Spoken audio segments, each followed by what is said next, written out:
जय जगन्नाथ केमिति अच्छे आपण मैंने स्नेहा स्नेहा डेली लाइफ को आपण मानक स्वागत। आसतु आमे आज मेथी साग मटर आलू भजा करबा।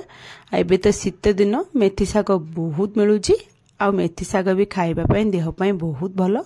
आपण माने भी एही भली मेथी साग रे मटर आ ग्रीन मटर देकी करंतु देखबे बहुत बढ़िया लागियो। बिल्कुल भी पिता लागिबनी। जो माने भाबुचनी मेथी साग पिता लागिया बोली से माने एही भली निश्चय थरे ट्राई करंतु। चलंतु एबे मु एमती मेथी साग नै जाईची 4टा बिडा नैची आ ताकू कोन करे ना मेथी साग रे हमरे डेम्फो गुडा पकेबानी केवल तार जो साग गुड़ा को एमती छिंडे की पकेया मुझे भी छिंडौची ना सेमती आपण माने देखंतु एई भली साग गुड़ा खाली छिंडे देबे ता डेम्फो गुड़ा को फोपाड़ी देबे। डेम्फो गुड़ा यूज हबनी केवल साग गुड़ा को एमती बाछी सब काढ़ी देबे।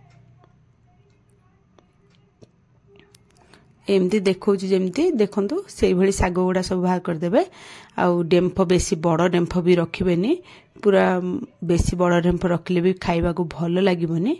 हेतबे आपण माने एमती साग गुड़ा सब बाहर करिवे डेम्फो गुड़ा को फोपाड़ीबे एमी सब छिंडे की ताको बाछि देबे। सब साग डेम्फो अलगा अलगा कर देबे।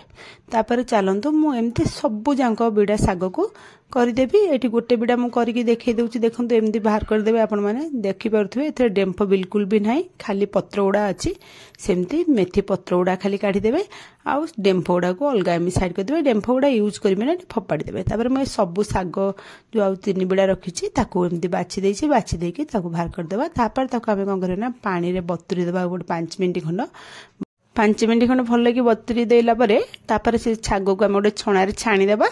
छाणी की ताको रखि देबा जेमि थत्र पानी सब निगडी जिबा। तापर हमें चलंतु एबे गोटे कढ़ाई बसे देबा। कढ़ाई रे रिफाइन तेल अल्प पकेबे बेसी तेल सागर दरकार नै अल्प तेल पकेबे 2 चम्मच बड़ चम्मच हबो पकेबे। तापर तेल गरम हैला भितर मोठी आपण मानको देखौची देखंतु एटी आलू मोठी क्यूब साइज रा आलू 3टा को मीडियम साइज रे ताको एमती काटी की गोटे प्रेशर रे गोटे सीटी देकी ताको सिजेई की रखि देथिबे। तापर एटी अदा छोट छोट कटा रसुण गोटे मीडियम साइज छोट छोट कटा आउ कंचा लंका छोट छोट कटा आउ 2टा मीडियम टमाटो छोट छोट करी काटी रखिछि आउ 2टा पियाज मीडियम साइज छोट छोट करी काटी रखिछि आउ ग्रीन मटर गोटे छोट गिना रखिछि आउ साग को तो मु धोई की जेमती कहिथिले आपण माने सेम धोई की छाणी की रखि देबे। आ तापर चलंते हम तेल गरम हे गेला एथिरे मु कंचा लंका अदा आउ रसुण जो छोट छोट करी काटी रखिथिले ना सेटा को पके देबा। पके देकी हमें भाजीबा आउ गैस को मीडियम फ्लेम रखिबे। एटा को कलर जस्ट चेंज होला बंदा बहुत सुंदर बास्ना आसला बंदा भाजीबे माने 5 मिनिट खंड लागिबो। आपण माने एठी देखि परथुबे हमर रसुण रो कलर चेंज हलानी एती कलर चेंज होला बंदा भाजीबे बेसी ताको पोडीला भलिया भाजीबेनी। तापर हमें सेतळे कोन करना हातरे जो पियाज छोट छोट करी काटी रखिथिले ना से पियाज कटा पके देबा। पके देके हम ताको भाजीबा जेमती पियाज कटा रो टिके पानी मर जिवो आ पियाज कटा हल्का दबी जिवो। देखि परथे 5 मिनिट खंड भाजीबे देखिबे एमती कलर चेंज हे जिवो आ हल्का माने गोल्डन कलर पळि आसीबो। हेंदी भाजीबे बेसी पोडी देबेनी एती की गोल्डन कलर हेथिबो जेमती मु देखौची एती की रो आपण माने कोन करना एथिरे टमाटो जो हमें काटी रखितबे ना टमाटो जो 2टा मीडियम साइज छोट छोट करी काटी रखितबा से टमाटो कटा पके देबा।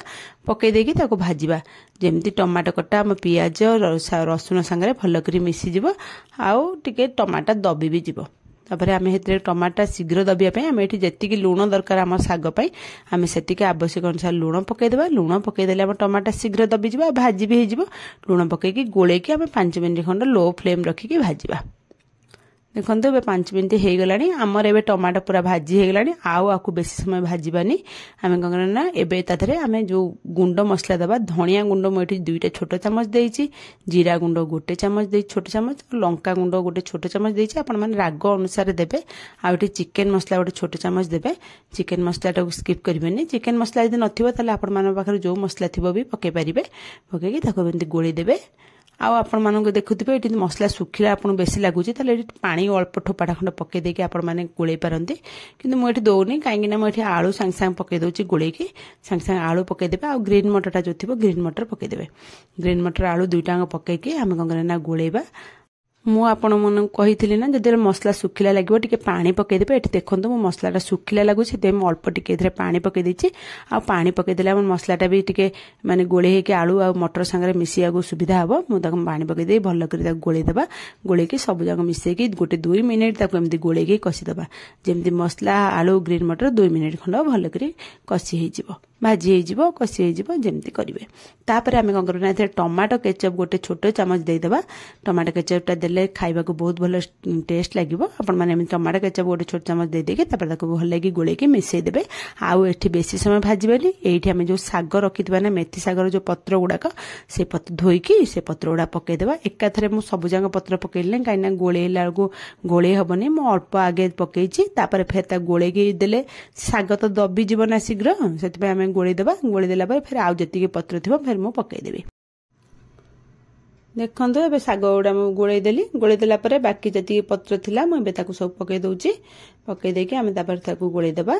साग शीघ्र दबीज। आउ सागटा आउ 5 मिनट खंड लगे बेस समय लगे। साग तो जानते शीघ्र दबी जाए से सागटा तो शीघ्र हो जाए बेस समय लगे कहीं आम मसला तो अलरेडी आगुरी रेडी कर देते। खाली जहाँ साग पकईकी अल्प समय भाजा पड़ो 5 मिनट खंड भाजीदेले हो। देखो तापर आम कौन देख साग के दबीगला दबीगला केतिकला जापे आम आउ टे भाजवा। आउ टे पानी पानी सागर जोतुचे पानीटा मला बंद आउ 5 मिनट खंड भाजवा। सागटा आउ टे नरमिब नरमिले आउ टे पानी बाहर भी सागर से आम आउ गोलेकी मीडियम गैस रखिके आउ 5 गोले दबा। 5 मिनट पर मुझे देखो केते पानी बाहरला। ये पानी बाहरले पानीटा जमी सुखिकी पूरा सुखिला हो साग आम भजा करवा ना से पानी सुखिला पर्यंत आम गोले गोले भाजवा। आउ एठी तल भी टिके लगी जाउथबो आपण मान गोलौथिबे गोला बंद करनोथिबे नले से होची बेसी तल पोड़ी जिवो। आउ देखंतु 5 मिनट खंड गोले देला परे हमर हे गला साग हेबे रेडी। आउ आकु बेसी भाजिबेनी। एबे हम साग पूरा रेडी हे गला। आपण मान देखि परथे पानी बिल्कुल ना जतल जानिबे पानी पूरा सुखी गला एम सुखिला हे गला ताल जानिबे साग हे गला। आउ आकु गोलेबा दरकार नै गैस एबे ऑफ कर दबा। एबे चलंतु बाढीबा। ये सागटा को मुझे आपण मानक बाढ़ी भी देखई दूचे देखिले ही जानी पारे सागटा केते टेस्ट होइतिबो। आ सागटा रुटी सहित परोटा सहित खाइबा को खास करी बहुत बढ़िया टेस्ट लगे। आपण माने भी एई भली बनांतु। आ रुटी परोटा सहित निश्चय थरे खांतु। आ घरे समस्त को खाइबा को दियंतु। भल लगिले मो चैनल को लाइक शेयर सब्सक्राइब निश्चय करंतु। कमेंट माध्यम रे मते निश्चय जणांतु आज रेसिपीटी आपण मानकु केमिति लागिला। आपण को मो एठी पाखरु भी देखै दउची देखि पारुथबे केते लसलसिया हेची। आ खाइबा को मध्य सेमितिया टेस्ट बिल्कुल भी पिता लागिबोनी। जो माने मेथी साग पिता लागिबो बोली भाबी खाउ नथिबे से माने एई भल टाइप रो निश्चय थरे मेथी साग आलू मटर भाजी की देखंतु देखिए खाइबा को बहुत बढ़िया टेस्ट लगे। आपण माने भी एई भल टाइप रो मेथी साग आलू मटर भजा करंतु। आउ ये मेथी सागटा शीत दिन ही मिले एटा निश्चय थरे आनी के खांतु। आ बहुत भल लागिबो। रहुची पुणी आपण मानन पई गोटे नुआ रेसिपी नै आसीबी। जय जगन्नाथ।